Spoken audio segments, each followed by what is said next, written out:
Good morning students.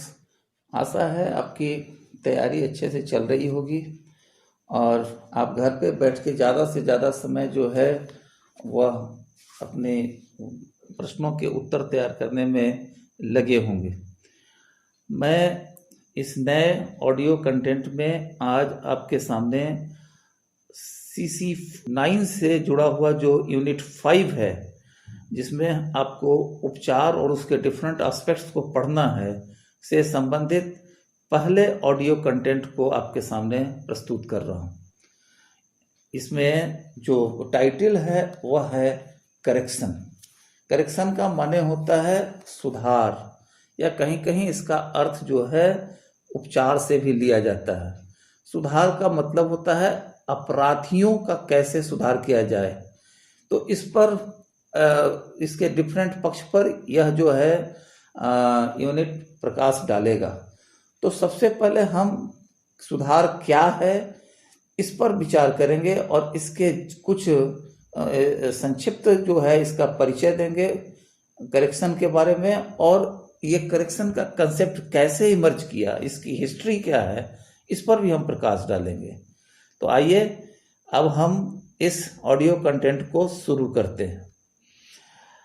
आपको मालूम ही है कि विचलन को यद्यपि किसी भी समाज में स्थिरता के दृष्टिकोण से हानिकारक और खतरनाक माना जाता है, फिर भी अपराधियों के प्रति समाज का दृष्टिकोण एक स्थिर अवधारणा न होकर एक गतिशील अवधारणा रहा है। ऐसा इसलिए क्योंकि अपराध के मौलिक कारणों के अन्वेषण के क्रम में अनेकों प्रकार के सैद्धांतिकरण किए जाते रहे हैं। एक समय था जब अपराध का कारण बुरी आत्माओं या एविल स्पिरिट की जकड़ में आना माना जाता था। बाद में यह माना जाने लगा कि अपराध का मूल कारण आनुवंशिक ह्रास, मानसिक विकलांगता, सुख की अनुभूति या दोषपूर्ण समाजीकरण की प्रक्रिया है। ये सारे शब्द जो अभी हमने आपको बताए वो अलग अलग थियरी से रिलेटेड हैं। आप याद करेंगे, यूनिट 2 को देखेंगे और यूनिट 3 को, तो आपको इन सब शब्दों का अर्थ समझ में आएगा। आगे मर्टन जैसे विद्वान ने तो और भी सूक्ष्म विश्लेषण करते हुए अपराध की जड़ को सामाजिक संरचना में खोज निकाला तथा स्पष्ट किया कि अपराध तो एक सामान्य सामाजिक प्रतिक्रिया है जो सामाजिक संरचना द्वारा निर्मित विशिष्ट सामाजिक दशाओं के प्रत्युत्तर में अभिव्यक्त होता है। अर्थात सामाजिक दशाएं ही ऐसी विपरीत परिस्थिति पैदा कर देती है जिससे बाध्य होकर व्यक्ति अपराध कर बैठता है। रेडिकल विद्वान तो यह भी घोषित कर देते हैं कि जब तक समाज की संरचना पूंजीवादी मूल्यों पर अवलंबित रहेगी तब तक अपराध को खत्म करना कठिन ही नहीं, नामुमकिन है।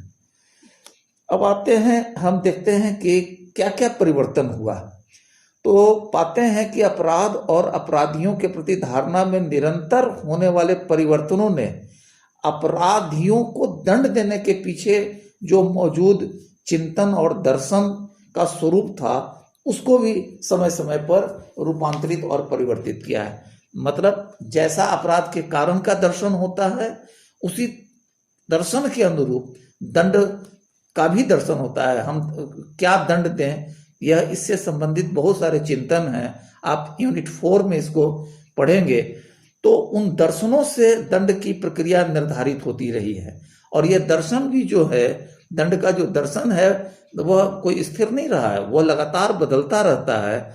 और वो समय के साथ साथ जो है बिल्कुल जो कट्टरतापूर्ण जो बदला लेने की कार्रवाई के रूप में दंड दिया जाता था उससे धीरे धीरे धीरे धीरे उसको बदल के और सॉफ्ट सजा के रूप में लाया गया है।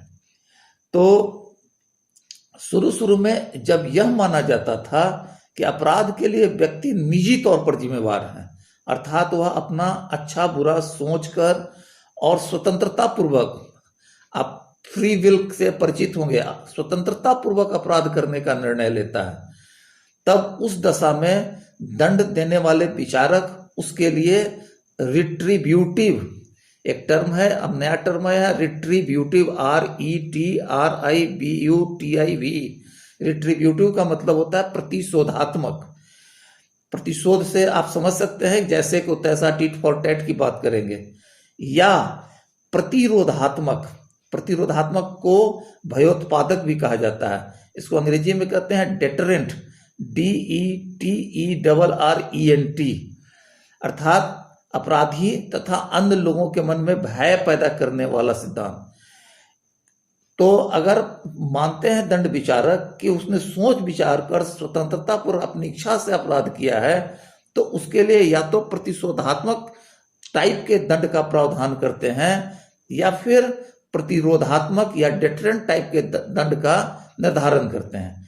परंतु जब इसके विपरीत यह तथ्य स्थापित हो जाता है कि अपराध के लिए व्यक्ति स्वयं जिम्मेदार नहीं है, बल्कि या तो उसके आनुवंशिक कारक इसके लिए जिम्मेदार हैं, या फिर वह सामाजिक संरचना या सामाजिक व्यवस्था द्वारा थोपा गया नॉर्म्स और वैल्यू जिम्मेदार है, तो ऐसी दशा में दंड का स्वरूप सुधारात्मक हो जाता है या रिफॉर्मेटिव। ये तीन थियरी है, मुख्य तीन थियरी है।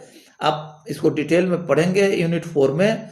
रिट्रीब्यूटिव थियरी, दंड का जो सिद्धांत है उसमें पहला सिद्धांत है रिट्रीब्यूटिव थियरी, दूसरा डेटरेंट थियरी, और तीसरा जो है वह है रिफॉर्मेटिव थियरी। इस रिफॉर्मेटिव थियरी में यह विश्वास किया जाता है कि एक अपराधी एक बीमार आदमी की तरह है, इल पर्सन के समान है, और उसके लिए सुधार या करेक्शंस को ट्रीटमेंट के लिए लागू किया जाता है। उसका सुधार होना चाहिए, उसको ट्रीटमेंट के रूप में लागू किया जाता है। तो ये बदलाव आया है दंड से संबंधित। तो ये हुआ एक संक्षिप्त जो है आपको हमने परिचय दिया कि क्या होता है सुधार, और कैसे सुधार के बारे में, सुधार के स्तर तक हमारा चिंतन पहुंचता है। कहाँ हमारा चिंतन दंड देने के संबंध में बदला लेने तक था या भय उत्पादन करने तक था, लेकिन बाद में जैसे लोम्ब्रोसो का सिद्धांत आया जिसमें उसने जैविकीय आनुवंशिक कारकों को प्राथमिकता दी, मर्टन ने जो है सामाजिक संरचना को इसके लिए दोषी बनाया, तो ऐसे में यह विश्वास किया जाने लगा कि व्यक्ति निजी तौर पर रिस्पॉन्सिबल नहीं होता है और सोच विचार कर वह अपराध नहीं करता है। जैसा कि पहले के जो क्लासिकल थिंकर्स जो थे वो खास तौर पर फ्री विल के सिद्धांत को देते थे कि एक आदमी लाभ हानि को ध्यान में रख के अपराध करता है और इसके लिए वो अकेले रिस्पॉन्सिबल होता है। तो इस तरह से एक देखते हैं कि एक इवोल्यूशनरी लाइन चलता है, एक जो है उद्विकासीय रेखा है जो रिट्रीब्यूटिव स्टेज से आगे बढ़ता है, डेटरेंट स्टेज में आता है और फिर जो है रिफॉर्मेटिव स्टेज में आता है। तो यहाँ से जो है अवधारणा शुरू होती है करेक्शन की। अब हम बात करेंगे करेक्शन के कुछ महत्वपूर्ण परिभाषाओं पर। तो पहली परिभाषा हम ले रहे हैं कॉलिंस इंग्लिश डिक्शनरी से। इस डिक्शनरी में करेक्शन की एक अति संक्षिप्त परिभाषा दी गई है। इसके अनुसार correction is the punishment of criminals. This term also used for jails and other part of correction system. अर्थात सुधार से तात्पर्य अपराधियों को सजा देने से है। यह शब्द जेलों तथा कुछ अन्य सुधार व्यवस्थाओं के संबंध में भी प्रयोग में लाया जाता है, जहां अन्य सुधार व्यवस्थाओं से तात्पर्य परिवीक्षा, ये प्रोबेशन के लिए शब्द इस्तेमाल होते हैं। इस पर हम लोग इसी यूनिट में आगे डिटेल में पढ़ेंगे। परिवीक्षा, पैरोल, खुली जेल तथा अन्य पुनर्वास केंद्रों से संबंधित है, जहां रहकर व्यक्ति न सिर्फ अपनी सजा की मियाद पूरा करता है बल्कि उसके अंदर कई सुधारात्मक प्रक्रियाएं भी पूरी की जाती हैं। एक दूसरी परिभाषा हम लेंगे जिसको कहते हैं मैरियम वेबस्टर डिक्शनरी से हम इस परिभाषा को ले रहे हैं, और इसमें भी करेक्शन को लगभग इसी रूप में परिभाषित किया गया है, बस थोड़े शब्दों का हेरफेर है। इस डिक्शनरी के हिसाब से the treatment and rehabilitation of offenders through a programme involving penal custody, parole and probation, commonly called age corrections. It also include the administration of such treatment as a matter of public policy. अर्थात दंड, हिरासत, payroll एवं परिवीक्षा से जुड़े कार्यक्रमों के माध्यम से अपराधियों का उपचार एवं पुनर्वास सामान्य तौर पर सुधार कहलाता है। इसके तहत सरकारी नीति के रूप में उपचारों से संबंधित प्रशासन को भी शामिल किया जाता है। तो ये दो परिभाषाएं हुई। कुछ और परिभाषाएं हम इस पर फोकस करना चाहेंगे। जैसे एक परिभाषा हम लेते हैं, ये खास वेबसाइट से लिया गया है परिभाषा, discovercriminaljustice.com से। इस वेबसाइट के हिसाब से जो परिभाषा दी गई है उसमें कहा गया है कि corrections refers to the branch of criminal justice system that deals with individuals who have been convicted of a crime. The role of correctional system is to ensure that an offender sentence is carried out, whether it's time in jail or probation or prison or community services.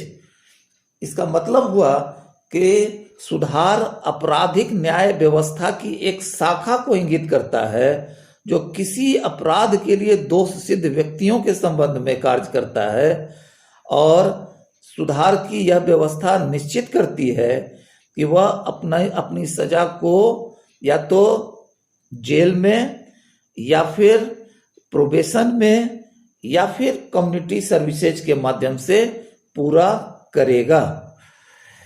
तो ये internet से ली गई एक परिभाषा थी जिसको हमने लिया था discovercriminaljustice.com से।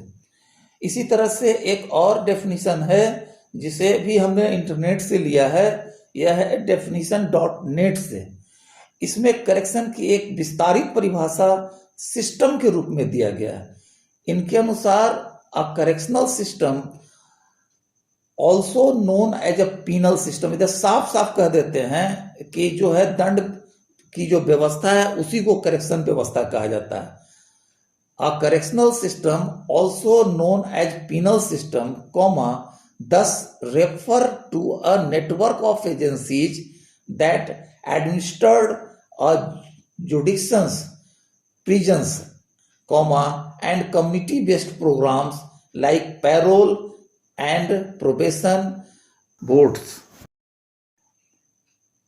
This system is a part of larger criminal justice system which additionally include police, prosecution and court. ये बहुत विस्तार में इस चीज को समझाने का प्रयास किया है कि करेक्शनल सिस्टम के अंतर्गत एक बहुत बड़ा नेटवर्क शामिल होता है।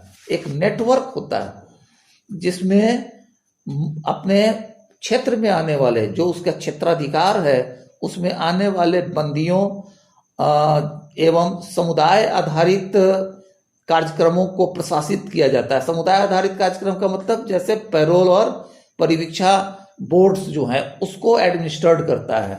सुधार करने की यह व्यवस्था बेहतर आपराधिक न्याय व्यवस्था के एक हिस्से के रूप में काम करता है तथा पुलिस, अभियोजन पक्ष तथा न्यायालय को भी अतिरिक्त रूप में अपने में शामिल करता है। तो ये कुछ 3-4 परिभाषाएं आपको हमने बताई। इन परिभाषाओं के आधार पर आप करेक्शन का के संबंध में एक कंक्लूजन निकालने का हम प्रयास करते हैं।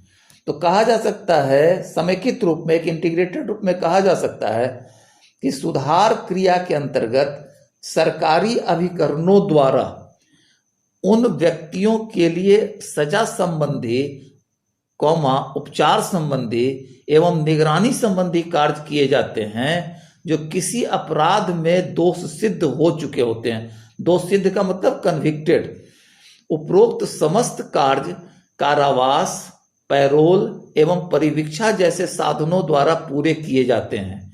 जेल को सामान्य तौर पर विशिष्ट सुधारवादी संस्था के रूप में देखा जाता है।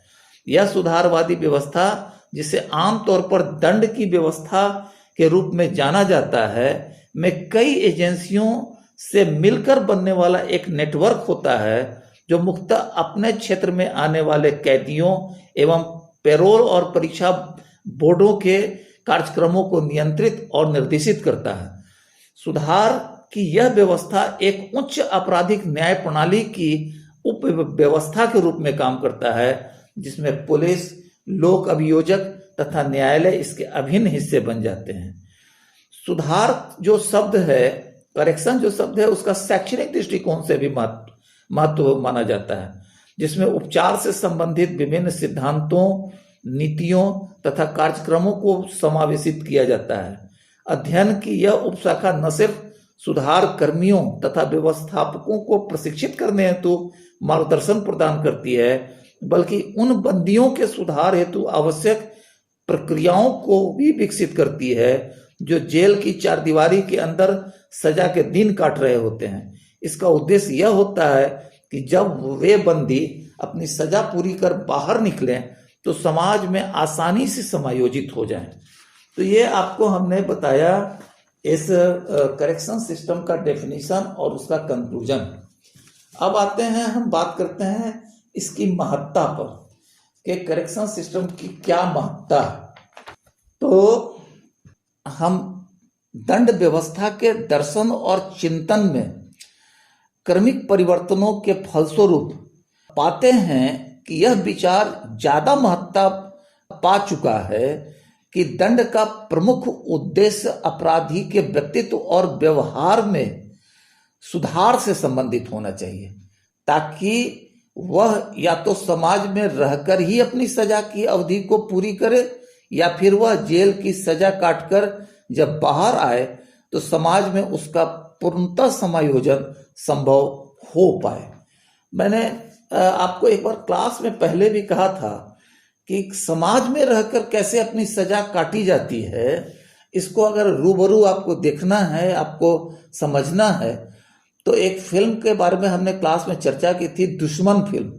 आप चाहो तो दुश्मन फिल्म को इस अभी लॉकडाउन के पीरियड में खूब अच्छे से आप देख सकते हो कि कैसे एक व्यक्ति को सजा कोर्ट के द्वारा यह दी जाती है कि वह कोई जेल में जाकर के अपनी सजा नहीं पूरी करे, बल्कि उसी व्यक्ति के गांव में रह करके और उस परिवार की देख रेख करते हुए अपनी सजा पूरी करे जिसके हितों का उसने हनन किया। करेक्शन का जो सिद्धांत है, जो मान्यता है कि सुधारना चाहिए, सुधार के लिए तरह तरह से उपायों की यह व्याख्या करता है। यह सिद्धांत अपनी व्याख्या को अपराध उन्मूलन पर केंद्रित न करके अपराधियों के सुधार एवं समाज में उसके पुनर्समायोजन पर केंद्रित करता है। मतलब यह पूरे समाज से अपराध दूर करने की बात नहीं करता है, यह सिर्फ और सिर्फ जो अपराधी हैं उनके अंदर सुधार और समाज में उसको दोबारा से रिहैबिलिटेट कराने पर ही फोकस करता है। इनका मूल सुधार का मूल उद्देश्य यही है। वो पूरे समाज से अपराध को दूर करने की वकालत नहीं करता है, बल्कि सिर्फ अपराधियों में ऐसा सुधार लाने की बात करता है ताकि उसकी सजा भी पूरी हो जाए और जब वह दोबारा सजा काट के समाज में जाए तो उसको समायोजित होने में कोई खास दिक्कत ना हो। सुधारवादी चिंतक यह मानते हैं कि अपराधी के अपराध का कारण समाज की दोषपूर्ण व्यवस्था होती है, उसका पर्यावरण होता है और वे परिस्थितियां होती हैं जिसमें व्यक्ति को रहने के लिए समाज बाध्य करता है। ये सामाजिक व्यवस्थाओं एवं सामाजिक संरचनाओं की दोषपूर्ण कार्यप्रणाली एवं लक्ष्यों की प्राप्ति में अवसरों की कमी को अपराध का मूल कारण मानते हैं। जैसा कि मर्टन ने कहा था कि अवसर की वो सांस्कृतिक लक्ष्य जो है वो काफी ऊंचा बना देता है, लेकिन उसको पूरा करने के साधन जो हैं और अवसर को कम कर देता है। जैसे कि किसी पद के लिए पद कम होता है और फिर प्रतियोगिता परीक्षा के माध्यम से वो छांटने की बात करते हैं। तो वे अपराधी की तुलना जो है, सुधारवादी जो चिंतक हैं वो अपराधी की तुलना जो है वह एक बीमार व्यक्ति से भी करते हैं जिसको दवा देने का उद्देश्य रोग से मुक्ति दिलाना होता है। सुधार संबंधी कार्यक्रमों में शारीरिक हीनता को दूर करने, व्यक्तित्व के नकारात्मकता को कम करने, संगठित समाज पर पड़ने वाले अहितकर प्रभावों को नियंत्रित करने तथा अच्छे नागरिक होने के मूल्यों को अपराधियों तक संप्रेषित करने संबंधी उपचार किए जाते हैं। अब देखो क्या क्या उपचार में किया जाता है। तो शारीरिक हीनता को दूर करना, जैसे कोई विकलांग है, विकलांगता के कारण वो क्रिमिनल बना, तो उसके अंदर हीनता को दूर करना। बौना होने के कारण, काला होने के कारण, ऐसी कई ऐसी शारीरिक जो है कमियां होती हैं जो कभी कभी अपराध का कारण बनती है। तो उसके अंदर इस हीनता को दूर करना, उसके व्यक्तित्व के नकारात्मक पक्षों को कम करना, कि नेगेटिव माइंड का आदमी हर चीज को ना के रूप में देखता है, तो उसको कम करना, उसके व्यक्तित्व को सकारात्मक बनाना। और इसके अलावा संगठित समाज पर पड़ने वाले अहितकर प्रभावों को नियंत्रित करना। मतलब यह भी देखा जाता है कि जो बचा हुआ समाज है वहां पर इसका कोई दुष्प्रभाव न पड़े। जेल का मूल उद्देश्य यह भी होता है कि अपराधी को अन्य लोगों से थोड़ा अलग रखना, क्योंकि अपराधियों का भी जो है अन्य लोगों पर जो प्रभाव है वह ना पड़े।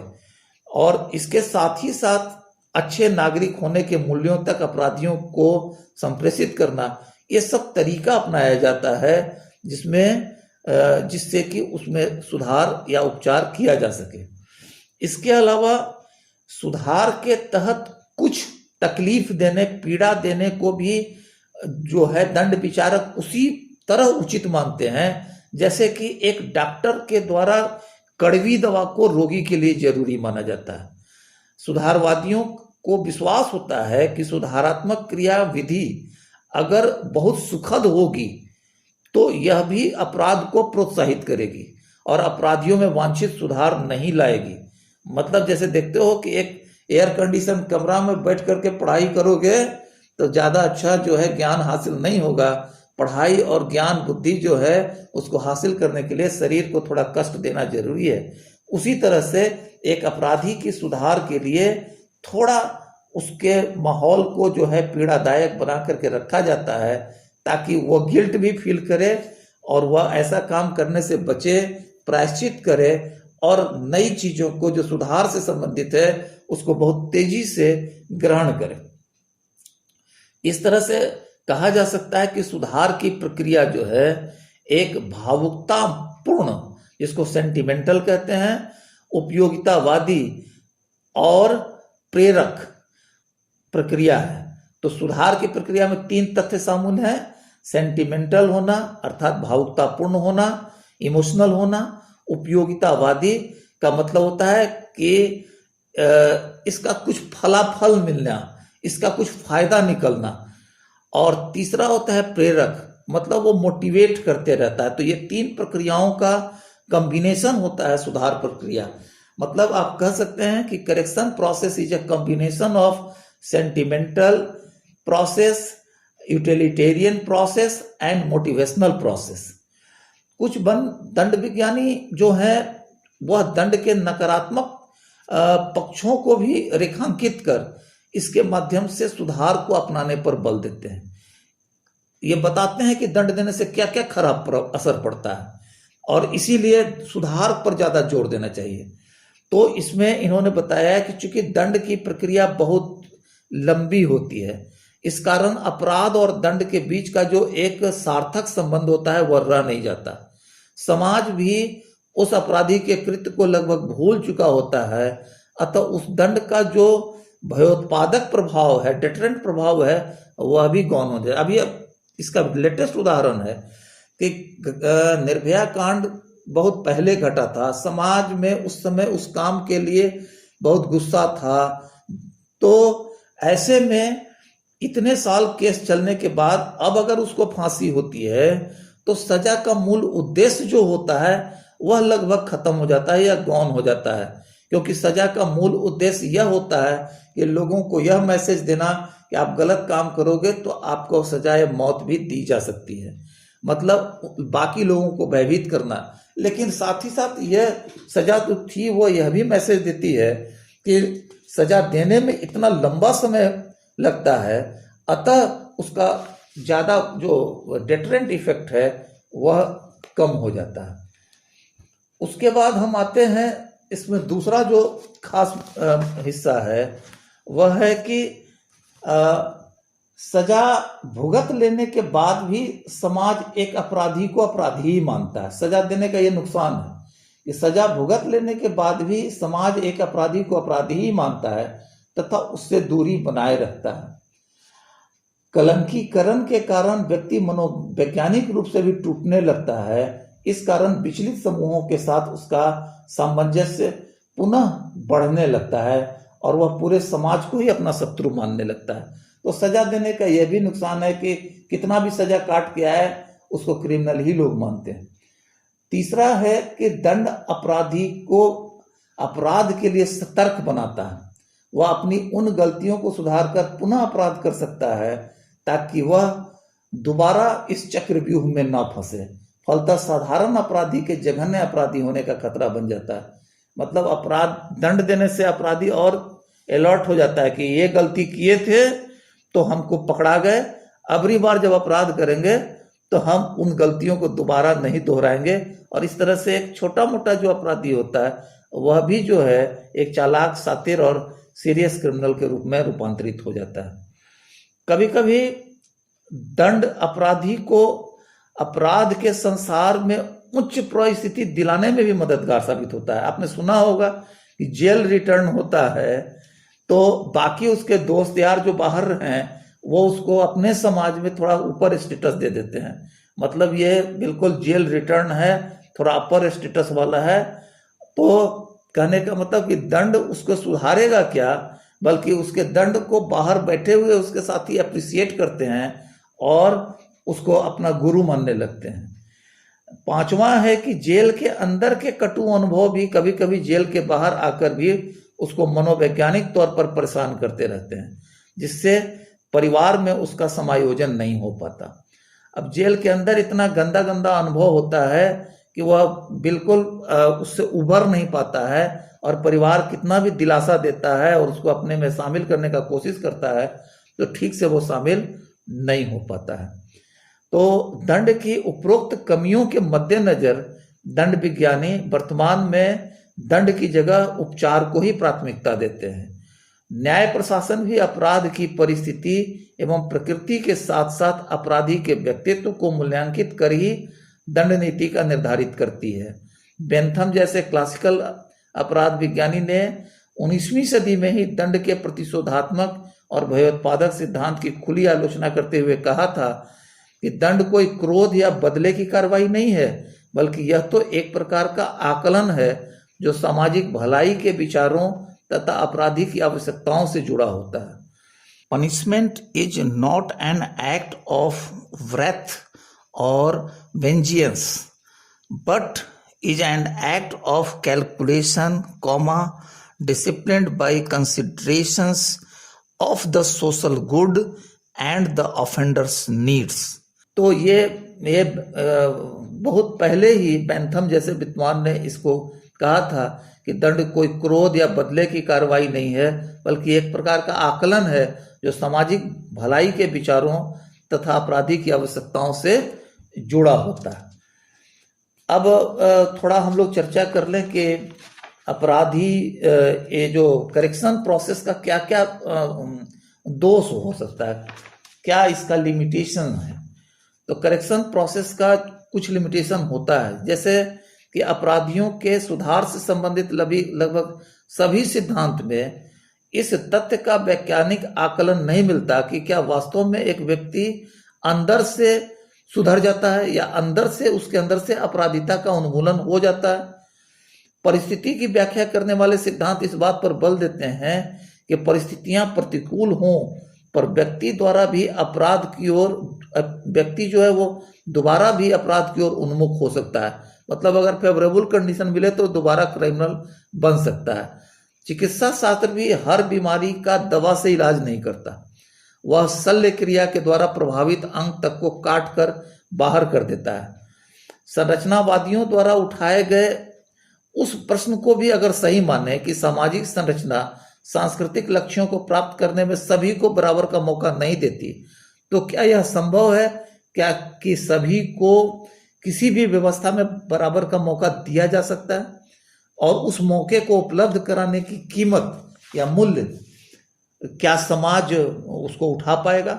जैसे भारत के समाज में गैर अपराधियों के लिए या आम लोगों के लिए व्यवसायिक शिक्षा की उपलब्धता बहुत कम है। ऐसे में अपराधियों के पुनर्वास कार्यक्रम में व्यवसायिक शिक्षा को उपलब्ध कराने का खर्च क्या समाज उठा पाएगा?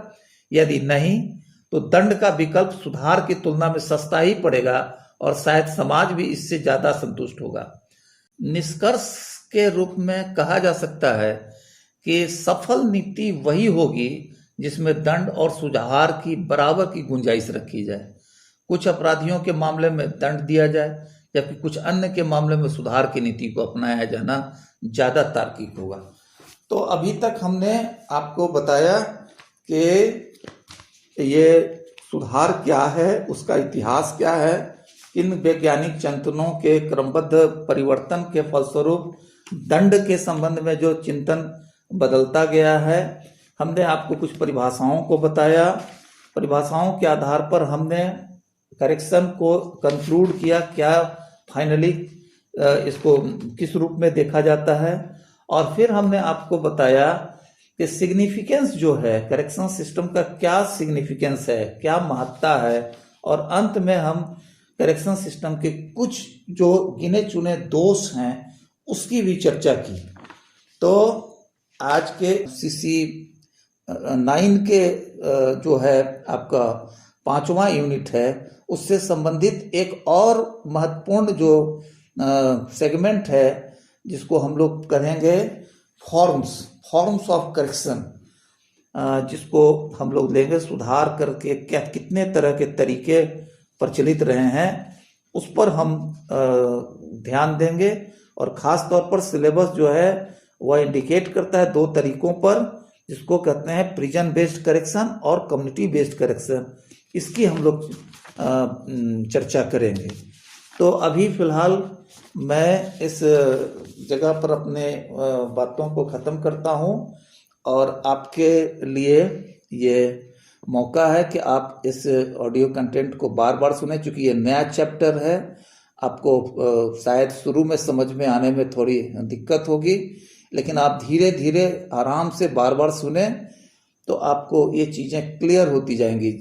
जिस तरह से अपराध के कारणों का जो थॉट प्रोसेस जो है सिंपल टू कॉम्प्लेक्स हुआ है, ठीक उसी तरह से दंड का के भी जो सिद्धांत रहे हैं वह भी जो है वह शुरू में जैसे को तैसा, जिसको कहते हैं रिट्रीब्यूटिव, फिर उसके बाद डेटरेंट, और फिर अंत में जो है वह आपको रिफॉर्मेटिव रहा है। लेकिन हमने कंक्लूजन में साफ तौर पर बता दिया है कि कभी भी ऐसा समय नहीं आएगा कि जब दंड के समस्त विधान खत्म हो जाएंगे, सिर्फ सुधारवादी ही रहेगा, क्योंकि वो सुधार पॉसिबल ही नहीं है कि हर अपराधी को सुधारा जा सकता है। आपका क्वेश्चन हो सकता है कि आज के समय में भी फांसी दी जा रही है, बहुत कठोर सजा भी कभी कभी दी जाती है, ऐसा क्यों है?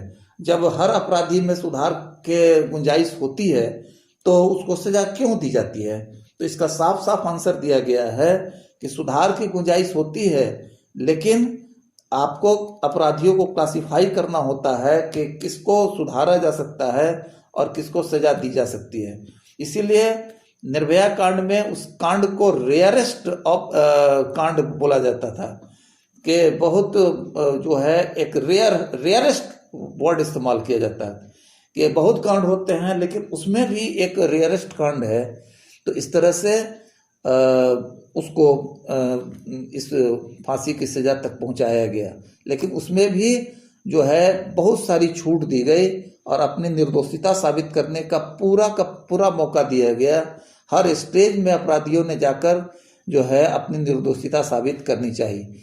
तो यह एक तार्किक सिद्धांत है और किसी भी अपराधी को अपनी निर्दोषिता साबित करने का पूरा मौका देता है। तो यह सब नई बातें हैं। पहले जो है आदेश होता था और बिल्कुल बहुत जल्द ही उसको इम्प्लीमेंट कर दिया जाता था। फांसी की सजा, आपको मालूम होगा हम लोग की आज़ादी की लड़ाई के दौरान कितने लोगों को फांसी चढ़ा दी गई थी। तो कानून तो यही था, सब कुछ यही था, लेकिन उसमें जो सिद्धांत उस समय जो पॉपुलर था वो रिट्रीब्यूटिव था।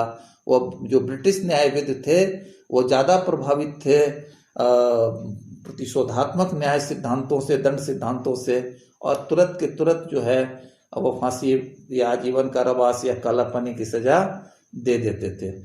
तो आप इसको किताबों को भी पढ़ें, हमारे इस ऑडियो लेक्चर को भी सुने, और फिर जो है इस पर हम लोग फिर कभी क्लास का कोई नया शेड्यूल आएगा तो फिर उसमें हम इस पर चर्चा करेंगे। तो ठीक है, तब तक के लिए ऑल द बेस्ट। सब लोग हेल्दी रहो, स्वस्थ रहो और मजबूत बनो। Thank you.